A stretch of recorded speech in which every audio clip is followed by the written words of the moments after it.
The wind howled across the cracked plains of Varn 7, a desolate world of iron-red dust and jagged obsidian spires. The sky, a bruised purple, churned with storms that never seemed to break. Exiled here 60 years ago, the remnants of humanity scratched out a living in Habdome 3, a crumbling dome of plasteel and hope. Inside, the air was thick with recycled sweat and the faint tang of rust. Elias Kane, a wiry man with graying hair and eyes like chipped flint, knelt beside a hydroponic tray, coaxing life from stubborn soy vines. His hands, calloused and scarred, trembled, not from age but from anger. "They think we're nothing," Elias muttered to his daughter Mara, who sat cross-legged nearby, repairing a cracked filter mask. At 17, Mara had her mother's sharp jaw and her father's defiance. Her fingers moved with precision, but her eyes burned with questions. "Who, Pa?" she asked, though she knew the answer. The Galactic Concord, a coalition of alien species, elegant Zethiri, brutish Korath, and calculating Vren, had deemed humanity a low-tier species after Earth's fall. Stripped of their worlds, humans were scattered to fringe planets like Varn 7, left to rot under the Concord's watchful sensors. "Them," Elias spat, gesturing vaguely at the sky. "They took everything. Earth, our ships, our history, called us scavengers. But we're still here." He tapped the soil, revealing a faint metallic glint buried beneath. "And we're not done." Mara frowned, brushing dust from the object, a small hexagonal device etched with symbols she didn't recognize. "What is it?" Elias's voice dropped to a whisper. "Something they missed, something human." He'd found it weeks ago, hidden in a collapsed mine shaft. The device hummed faintly when touched, and Elias swore it whispered secrets of old Earth, secrets the Concorde had tried to erase. That night, under the dome's flickering lights, Elias gathered the colony's leaders, grizzled miners, weary engineers, and a few young firebrands like Mara.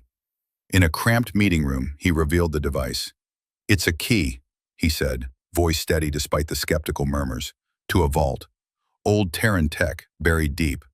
The Concorde didn't find it because they didn't think we were worth searching." The room erupted. Some called it madness, others saw hope. Mara watched her father, his face alight with something she hadn't seen in years. Purpose. But outside, in the storm's shadow, a Concorde drone whirred, its sensors catching the device's faint signal. The galaxy was about to take notice. The tunnel opened into a cavern, its ceiling lost in shadow. At its center stood a massive, seamless sphere of black metal, unmarred by Varn 7's dust. The device on Elias's wrist flared, and the sphere's surface parted, revealing a glowing interior.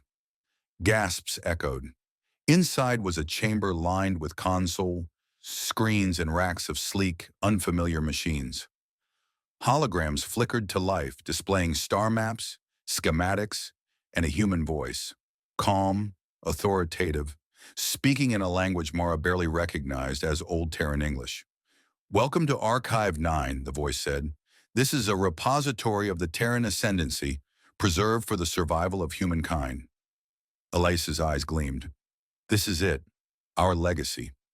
The team spent hours cataloging the vault's contents, blueprints for fusion drives, weapons that could crack moons, and AI cores pulsing with dormant intellect.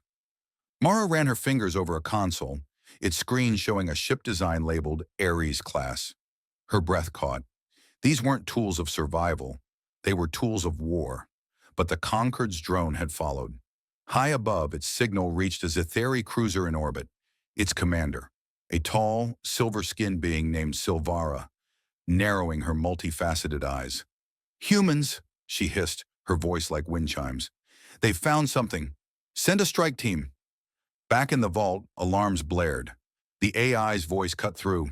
"Intruder alert. Concorde forces approaching." Elias cursed, grabbing a sleek rifle from a rack.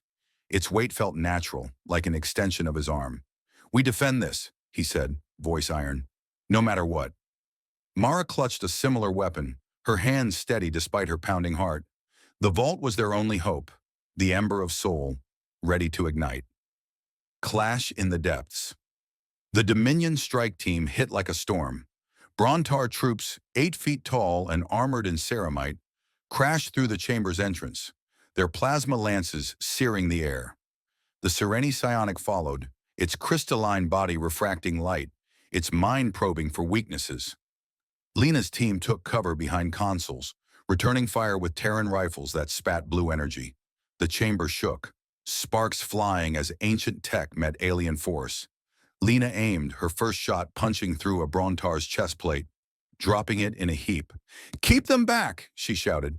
Torin fired wildly, his shots grazing a second Brontar, who roared and charged.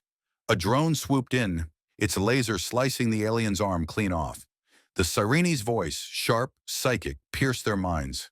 "Surrender the relic, vermin." Lena gritted her teeth, fighting the mental assault.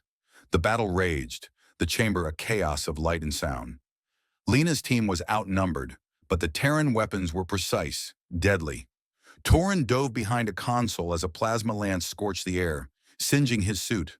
"Lena!" he yelled, panic rising. She grabbed him, pulling him to safety, her face fierce. "We don't break," she said. The AI activated turrets, cutting down 2 more Brontar, but the Sirene was relentless, its psionic waves disorienting the team. Lena's vision blurred, but she focused on the orb, still pulsing on her chest. It was more than a key, it was a signal, broadcasting to other Terran relics. "Torin," she gasped, "get to the core. Activate the Soulbreaker."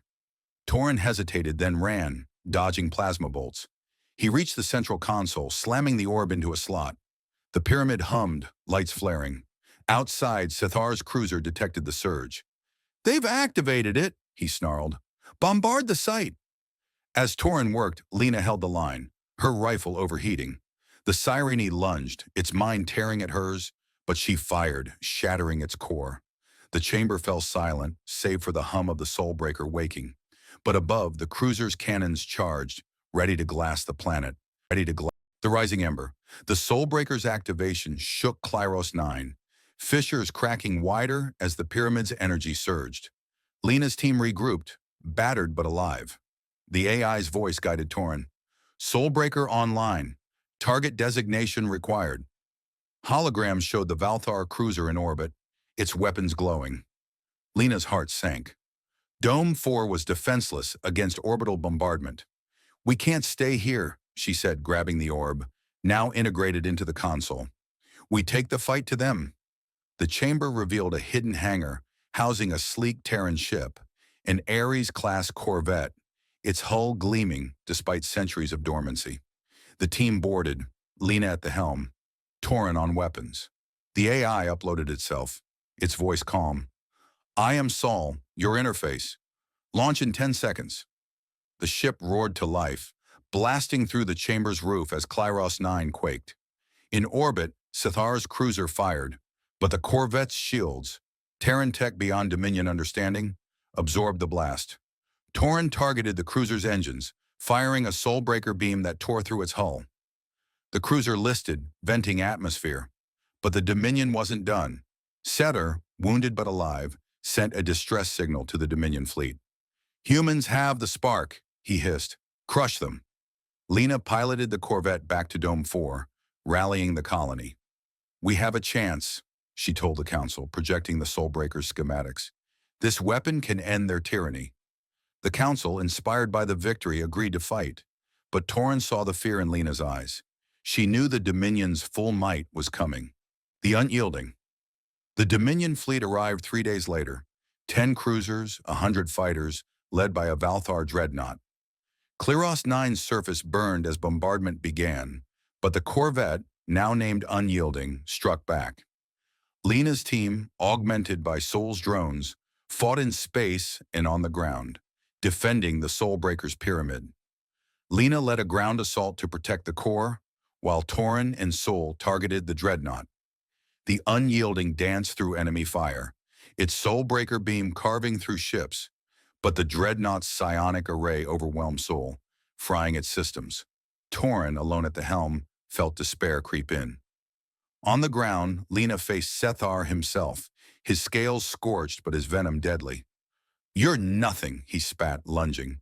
Lena dodged, firing her rifle, but he was too fast.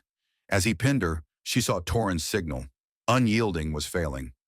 Torin, she whispered, activating the orb remotely. The Soulbreaker fired one final beam, obliterating the dreadnought. Sethar roared, but Lena drove a blade into his throat, ending him.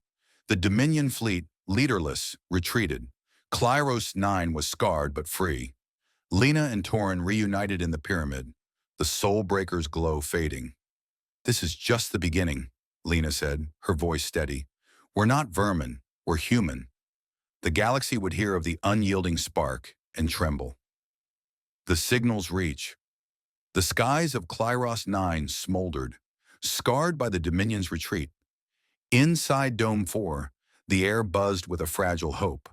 Lena Varkas stood before the colony's survivors, her scarred hands gripping a holoprojector that displayed the Soulbreaker's schematics. The pyramid, buried deep beneath the planet's crust, thrummed with latent power, its signal broadcasting far beyond Klyros. The orb, now fused to the Soulbreaker's core, had sent a pulse across the galaxy, a beacon to other lost Terran relics. Lena's dark eyes scanned the crowd, seeing fear, defiance, and exhaustion in equal measure. "We've bloodied their nose," she said, her voice carrying the weight of 100 battles. "But the Dominion won't stop. That signal went out, and they'll come for us. All of them." Torin, standing at her side, shifted uneasily. His hands still trembled from piloting the Unyielding, the Ares-class corvette that had turned the tide. At 19, he felt the weight of their victory and its cost. The council chamber was a patchwork of scavenged metal and flickering lights. Elder Mira, a wiry medic with silver hair, spoke up. "What if the signal brings others, other humans?" Murmurs rippled through the room. Humanity was scattered across a dozen fringe worlds, each as broken as Klyros 9. Could the Soulbreaker unite them? Before Lena could answer, Soul, the AI housed in the Unyielding, projected its voice through the chamber's speakers. "Incoming transmission," it said, its tone calm but urgent. "Origin, Calyx 3, human colony. They've received the Soulbreaker's signal." A hollow flickered, showing a grainy image of a man in a tattered jumpsuit, his face gaunt but fierce. "Klyros 9, this is Calyx. We found a vault like yours. We're ready to fight." The room erupted in cheers, but Lena's gut twisted. The Dominion would intercept these signals too. "Soul," she said, "how many vaults are out there?" "Unknown," the AI replied. "The Terran Concordium hit at least 12, each with a Soulbreaker-class weapon or equivalent. The signal is a call to arms, but it also reveals their locations to the Dominion." Torin clenched his fists. "We need to find them first." Lena nodded, her mind racing. The Unyielding was their only ship, its systems strained from the last battle. But the signal's reach meant hope and danger. "We move now," she said, "to Calyx 3. We unite or we fall." The Unyielding launched at dusk, its hull glowing against Klyros's toxic sky. Inside, Lena and Torin manned the bridge, Soul's holographic interface guiding them through slipspace. But in the void, a Dominion fleet regrouped. High Speaker Vorin, a Sirene whose crystalline form pulsed with rage, monitored the signal from a dreadnought's command spire. "The vermin grow bold," she intoned, her psychic voice echoing through her crew. "Find their relics, burn their worlds." As the Unyielding neared Calyx 3, a distress call crackled through. "Klyros, they're here! Dominion ships, hundreds!" Lena's heart sank. They were too late. The siege of Calyx 3 was a frozen hell, its surface a maze of ice caves and methane geysers. The human colony, barely 2,000 strong, lived in subterranean habs, their lives sustained by ancient reactors. The Unyielding emerged from slipspace to a nightmare. A Dominion armada encircled the planet, Brontar dropships raining fire on the surface. Valthar fighters swarmed like locusts, their plasma beams carving through ice. Lena gripped the Unyielding's controls, her jaw tight. "Soul, target their flagship." The AI complied, locking the Soulbreaker beam on a Valthar cruiser. Torin fired, and a lance of white-hot energy tore through the enemy ship, its wreckage spiraling into Calyx's atmosphere. But the armada was vast, and the Unyielding was one ship against a fleet. On the surface, the Calyx colony fought back. Lena's hollow showed their leader, Joran Cass, a grizzled ex-miner wielding a Terran railgun from their vault. "Klyros!" he shouted over the comms. "Our Soulbreaker's not online yet. We need time."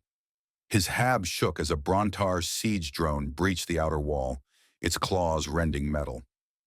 "We're coming," Lena said, diving the unyielding toward the planet. Sol deployed drones to intercept Valthar fighters, their lasers painting the sky with fire. Torin manned the weapons, sweat beading on his forehead as he targeted enemy ships. "There's too many," he gasped, but Lena's glare silenced him. "Focus, Torin. We're humanity's spark." The unyielding landed near the Calyx Vault, a cavern of gleaming Terran tech. Lena and a team of Klyros fighters disembarked, joining Jorn's defenders. The vault's Soulbreaker, a massive cannon embedded in the ice, was half-activated, its core flickering. "It needs a power source," Joran said, dodging a plasma blast. "Our reactor's failing." Lena clutched the orb, still warm from Klyros. "This," she said, slotting it into the cannon's console. The vault roared to life, the Soulbreaker's barrel glowing. Outside, Voron's dreadnought descended, its psionic array pulsing. "Surrender the weapon," her voice boomed, a psychic assault that buckled Lena's knees. Torin fired the Soulbreaker, its beam punching through the dreadnought's shields. But Voron's ship endured, returning fire that shook the cavern. Lena dragged Jorn to cover, her mind racing. "We can't hold them," she said, "but we can send the signal wider. Call every human colony." Jorn nodded, his face bloodied but resolute. "Do it." Sul amplified the orb's signal, broadcasting to every fringe world. As the cavern collapsed, Lena's team evacuated to the unyielding, the Soulbreaker's beam buying them time. But Voron's voice followed. "You've only delayed your extinction." The fire of Sol, the unyielding fled Calyx 3, its hull scorched but intact. The signal had reached 9 other human colonies, each reporting buried vaults, Terran relics waking after centuries. Lena stood on the bridge, her scars lit by the glow of Sol's interface. "How many answered?" she asked. 7, Sol replied. "Colonies on Varn 6, Tethys 2, and others are mobilizing, but the Dominion has tracked the signals. Their fleets converge." Torin, his hand steadier now, looked at Lena. "What's the plan?" "We unite," she said. "One last stand." The human colonies rallied at Tethys 2, a desert world with a massive Terran shipyard buried beneath its sands. The unyielding joined a ragtag fleet, corvettes, frigates, and drones cobbled from vault tech. Lena met the other leaders via holo, men and women like her, forged in hardship, their eyes burning with the same unyielding spark. The Dominion arrived in force, 3 dreadnoughts, countless fighters led by Voron herself. The battle was chaos. Human ships darted through the void, their Soulbreaker beams cutting through Dominion armor. On Tethys 2, Lena led a ground team to activate the shipyard's crown jewel, a colossal Terran dreadnought, the Sol Invictus. Its core hummed, powered by the orb, now a beacon for all humanity. Voron's psionic assault hit like a tidal wave, crippling half the human fleet. Torin, aboard the unyielding, fought through the pain, targeting her flagship. "For Calyx!" he roared, firing a beam that cracked the dreadnought's hull. On the ground, Lena reached the Sol Invictus's bridge, its AI merging with Sol. "Full activation," Sol said. "Target, Dominion Command." The Sol Invictus rose, its weapons obliterating Voron's fleet. Lena piloted it, her hands steady, her heart full. The Dominion retreated, their myth of invincibility shattered. As the human fleet regrouped, Lena broadcast to the galaxy, "We are humanity. We are unbroken." Tethys 2's sands glowed under the Sol Invictus's shadow. Torin joined Lena on the bridge, their scars a testament to survival. "What now?" he asked. Lena smiled, the orb pulsing in her hand. "We rebuild, we rise." The galaxy would know the unyielding spark, and it would never fade. And it would